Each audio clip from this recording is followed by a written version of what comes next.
Hi guys, রাতের খাবার নিয়ে বসে পড়লাম। এই যে খাবার বাচ্ছি, দেখো।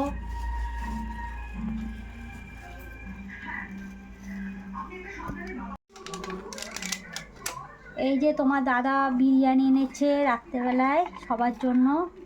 অনেক দিনই বিরিয়ানিটা আনা হয়নি। মেয়ের খাওয়া হয়, আমার খাওয়া হয় না। একটু শসা দিলাম, পেঁয়াজ দিলাম, ঠিক আছে। যে আমারটা এবার বাড়ি, মেয়েরটা হয়ে গেল।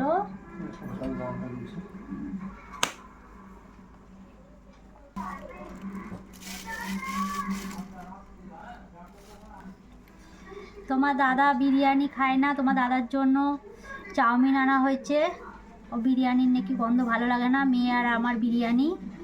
এই যে তোমার দাদার জন্য চাউমিন, এই যে বেড়ে দিলাম। বাড়া হয়ে গেল, রাতের খাবার আমাদের রেডি। তোমরাও এবার খেয়ে নাও সবাই মিলে। এখন শুভরাত্রি। আর আমাদের কেমন লাগলো প্লিজ ভিডিওটা কমেন্ট করো, শেয়ার করো। বাই বন্ধুরা।